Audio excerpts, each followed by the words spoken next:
টাকা জমায় কি হবে ভাইয়া? টাকা জমায় তো কিছু হবে না। গত বছরও আসছিলাম, ভালো লাগছে বন্ধুরা মিলে। এই আমরা সবাই আগের বছরও আসছিলাম, এই বছরও আসছি। অনেক সময় বের করে কষ্ট মষ্ট করে এই রমজানে আমরা কক্সে আসি। সো আসছি, খুব ভালো লাগতেছে। এই যে ইফতার রেডি করতেছি, যদিও খুব ভালো লাগতেছে। সান চলে গেছে, ছবি তোলা হয় না এখনো, সব রেডি করতে দেরি হয়ে গেছে। এই তো ভাই, ভালো লাগতেছে। আমরা আসছি মূলত, এটা তো রমজান মাস, রমজান মাসে কিন্তু মানুষের ঘুরতে আসে না সাধারণত, কিন্তু আমরা একটু ব্যতিক্রম চিন্তা করলাম যে এই রমজান মাসে সমুদ্রের পাশে বসে সমুদ্রের গর্জন শুনবো, প্লাস আমরা রমজান মাসের সারাদিন রোজা রাখার পরে ইফতার করব।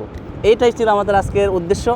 তো আশা করি আমাদের উদ্দেশ্যটা আল্লাহ তাআলা কবুল করছে, যার কারণে আমরা আসতে পারছি এবং সুন্দর একটা মুহূর্ত সবার সাথে শেয়ার করতে পারতেছি। আমরা তো সব সময় ঢাকার কোলাহলের মধ্যেই থাকি, তো আসলে হচ্ছে একটা সুন্দর রিফ্রেশমেন্টের জন্য কক্সবাজারের থেকে আসলে ভালো প্লেস আর হয় না।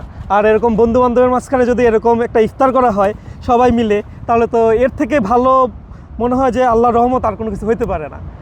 আশা করি যে যদি বেঁচে থাকি ইনশাল্লাহ আগামী বছরও আমরা আসবো।